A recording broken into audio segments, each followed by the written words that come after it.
तो हेलो दोस्तों, स्वागत है आपका एक नए क्लास में पॉलिटी राज्य व्यवस्था का। तो हम लोग यहाँ तक लास्ट क्लास में प्रस्तावना किए थे। तो आज हम लोग करेंगे पार्ट 1, भाग 1 से स्टार्ट करेंगे। अनुच्छेद भाग 1 जो राज्य और केंद्र शासित के बारे में बताता है। तो चलिए स्टार्ट करते हैं। यहाँ पर पार्ट 1 है ना। पार्ट 1 या इसको क्या बोलेंगे, भाग 1। तो अनुच्छेद कितना से कितना आता है, 1 से 4 तक। इसमें क्या राज्य और केंद्र शासित प्रदेश के बारे में बताया गया है, उसी को हम लोग आज जानेंगे। इससे पहले वीडियो स्टार्ट करने से पहले वीडियो को लाइक कर दिए और चैनल पर नया चैनल को सब्सक्राइब करिए। चलिए स्टार्ट करते हैं। देखिए अनुच्छेद 1 में क्या कहा गया है कि अनुच्छेद में भारत का नाम और भू क्षेत्र निर्धारित करता है। जो अनुच्छेद 1 है वो क्या करता है, भारत का नाम और भू क्षेत्र को निर्धारित करता है। इंडिया को भारत कहा गया, इंडिया को भारत कहा जाता है। और यह राज्यों का क्या है, एक संघ है। यह राज्यों का एक संघ है। ठीक है। तो अनुच्छेद 1 में भारत क्या है, राज्यों का एक संघ है। ये आपको ध्यान रखना है। अनुच्छेद 2 में क्या क्या है, संसद को नए राज्य स्वीकार करने या स्थापित करने का अधिकार देता है। ठीक, सिंपल है। अनुच्छेद 2 में क्या है कि नए राज्यों को स्वीकार करने या स्थापित करने का अधिकार देता है। अनुच्छेद 3 में क्या है, संसद नए राज्यों का गठन, राज्यों के सीमाओं, नाम या क्षेत्रों में परिवर्तन कर सकता है। ठीक है। चलिए एक बार मैं 2 और 3 में आपको क्लियर करता हूँ। जैसे पहला में क्या था कि भारत राज्यों का क्या है, एक संघ है। अनुच्छेद 2 में क्या है कि भारत नए राज्य स्वीकार करने या स्थापित करने में अधिकार है। जैसे अभी भारत पाक का युद्ध होने वाला, मान लेते हैं कि पाकिस्तान को हरा हरा कर इसको, अगर ये कोई भी कंट्री हो या कोई दूसरा एरिया को कब्जा कर लेता है कोई कंट्री, तो वो उसको क्या कर लेगा, स्वीकार कर लेगा। नए राज्य का स्वीकार या स्थापना कर देगा, वो अपने में जोड़ लेता है ना। तो वही चीज इसमें बताया गया। लेकिन अनुच्छेद 3 में क्या है कि संसद के नए राज्य के गठन या सीमाओं में परिवर्तन। जैसे पहले आंध्र प्रदेश था, तो आंध्र प्रदेश को उसमें सीमाओं में परिवर्तन हो गया, उसमें क्या कर दिया गया, उसी में तेलंगाना बना दिया गया और आंध्र प्रदेश अलग कर दिया गया, है ना। तो ये हो गया अनुच्छेद 3 में आ जाएगा। ठीक, चलिए आई होप क्लियर हो गया होगा। फोर्थ में आ जाते हैं, अनुच्छेद 4। तो अनुच्छेद 4 में क्या बोलता है कि अनुच्छेद 2 और 3 के तहत बनाए गए कानूनों के लिए संविधान संशोधन की आवश्यकता नहीं है। जो यहाँ पर अनुच्छेद 2 और 3 के तहत बनाए गए कानूनों के लिए संविधान संशोधन की आवश्यकता इसमें नहीं है। ठीक, मतलब अनुच्छेद 368 लागू नहीं होता है। 368 में क्या है, तो 368 में होता है संविधान संशोधन। ये वाला चीज है 368 में। ठीक है, तो ध्यान रखना है, बस यही था। तो आपको 4 पॉइंट याद रखना है और आ जाते थोड़ा सा इधर जानेंगे।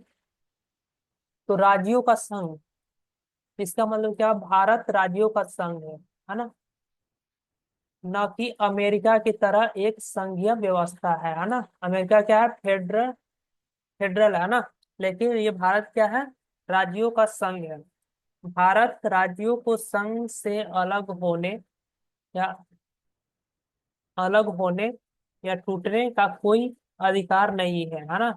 मतलब कोई राज्य चाहे कि हम भारत से अलग हो जाए, तो ऐसा उसमें अधिकार नहीं दिया गया, वो अलग नहीं हो सकता। क्योंकि भारत क्या है, भारत राज्यों का संघ है। जैसे अभी तमिलनाडु में चल रहा है कि वो अपना अलग ही भाषा को लेकर बैठे हुए हैं कि वो उनको तमिल वहां पर सिर्फ चलाना है ना। अब वो अलग होना चाहिए, तो अलग नहीं हो सकता। क्यों, क्योंकि भारत क्या है, राज्यों का संघ है। आ जाते हैं अगला, अनुच्छेद 2 और 3 के अंतर्गत बनाए गए कानून अनुच्छेद 368 के अंतर्गत संशोधन नहीं माने जाते हैं। इसके बारे में कुछ जानते हैं यहाँ पर। तो संसद बिना राज्यों की स्वीकृति के सरल बहुमत सिंपल मेजोरिटी से राज्य का निर्माण या परिवर्तन कर सकता है।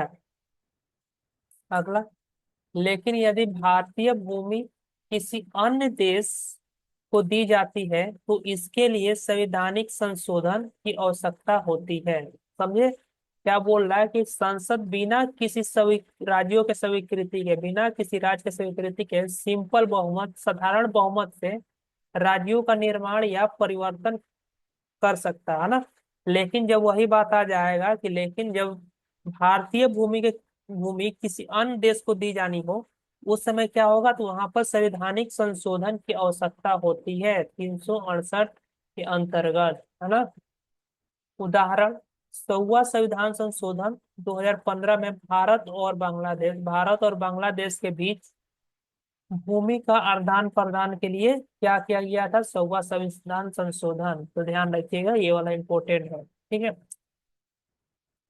चलिए आगे आ जाते हैं। राज्यों के पुनर्गठन से संबंधित महत्वपूर्ण समिति या और आयोग बनाए गए, उसके बारे में देखते हैं। तो धर आयोग क्या बनाया गया था यहाँ पर? धर आयोग 1948 राज्यों के पुनर्गठन का सुझाव प्रशासनिक और सुविधाओं के आधार पर दिया गया, ना कि भाषाई आधार पर दिया। ठीक है। धारा आयोग क्या बता रहा है कि राज्यों का जो पुनर्गठन हो रहा है, राज्य का पुनर्गठन का सुझाव प्रशासनिक सुझाव के आधार पर दिया गया था। कैसे दिया गया था? तो प्रशासनिक सुधार के आधार पर दिया गया, ना कि भाषा के आधार पर, है ना। चलिए अगला है जेबी जेपीबी समिति 1948। इस समिति ने राज्यों के पुनर्गठन के लिए भाषा को आधार मानने से इनकार कर दिया। ठीक है। जेपीबी समिति 1948, इसने क्या किया था कि राज्यों का पुनर्गठन भाषा के आधार पर नहीं किया जाएगा, इसको क्या कर दिया गया था? इनकार कर दिया था, है ना।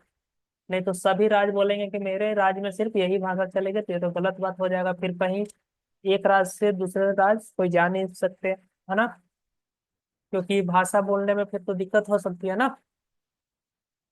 इसलिए यहाँ पर इनकार कर दिया गया था। आगे आते हैं, सदस्य कौन थे? तो सदस्य जवाहरलाल नेहरू, वल्लभ भाई पटेल, पट्टाभी सीतारामैया। आप देखिए यहाँ पर जे, ये जे से जवाहरलाल नेहरू, पी पी से कौन हो गया? पटेल जी, और बी यहाँ पर जे पी और बी वल्लभ भाई पटेल, है ना।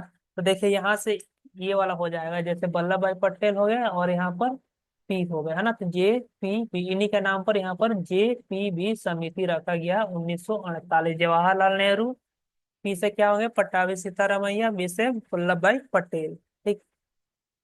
अक्टूबर 1953 में भारत सरकार ने देश का पहला भाषाई राज्य बनाने के लिए विवश होना पड़ा, जिसका नाम था आंध्र प्रदेश। तो ध्यान रखना, भाषाई आधार पर गठित होने वाला प्रथम राज्य कौन सा है? तो वो है आंध्र प्रदेश। कब? तो अक्टूबर 1953 में बनाया गया था, है ना। ये भी नहीं होता, लेकिन यहाँ पर एक मतलब भाषाई आधार पर प्रदर्शन चल रहा था, तो एक प्रदर्शनकारी का मृत्यु हो जाते, जिसके कारण और वहां पर प्रदर्शन बढ़ने लगा, जिसके कारण ये मजबूर होकर ये वाला पहला गठन करना पड़ा भाषाई आधार पर। तो पहला राज्य कौन है? आंध्र प्रदेश, है ना। तो ये ध्यान रखना है। आंध्र प्रदेश आंदोलन के जन्म पोटी श्रीरामुलु, ठीक है, ये नाम ध्यान रखना।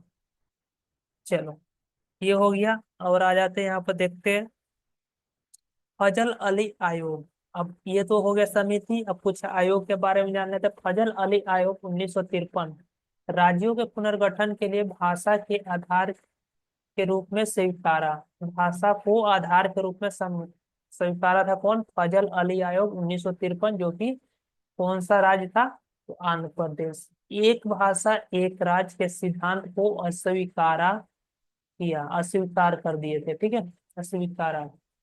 सदस्य कौन थे? तो फजल अली अध्यक्ष थे, के एम पडिक्कर और एच एन कुंजरू, ठीक है, ये सदस्य थे। आगे देख लेते हैं यहाँ पर, राज्यों के पुनर्गठन आयोग अधिनियम 1956 और 7वां संविधान संशोधन अधिनियम 1956 के तहत 1 नवंबर 1956 को 14 राज्य और 6 केंद्र शासित प्रदेश बनाए गए। ठीक है। तो फजल अली आयोग का आपको ध्यान रखना बहुत ही इम्पोर्टेंट है।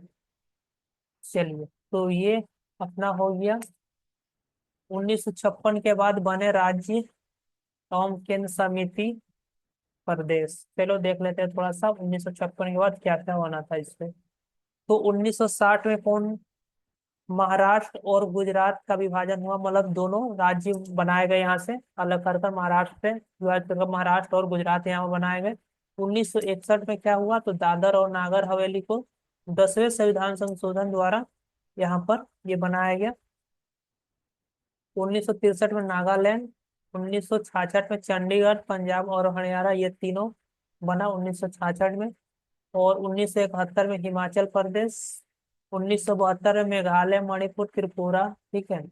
और 1975 में क्या हो रहा, तो 1975 में हो रहा सिक्किम को पूर्ण राज्य का दर्जा मिला। कौन, तो 36वां संविधान संशोधन 1976 से, 1976 36वां संविधान संशोधन, है ना।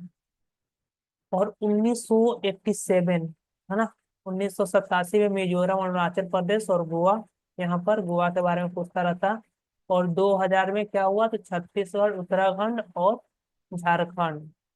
तेलंगाना 2014 में बना, आंध्र प्रदेश से अलग होकर।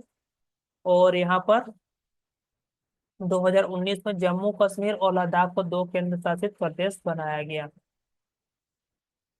चलो यहाँ पर जम्मू कश्मीर के बारे में जान लेते हैं। तो यहाँ पर क्या बोला कि जम्मू कश्मीर पुनर्गठन कब हुआ था, तो 2019 अधिनियम 2019 तक जम्मू कश्मीर का अपना संविधान था, ठीक है।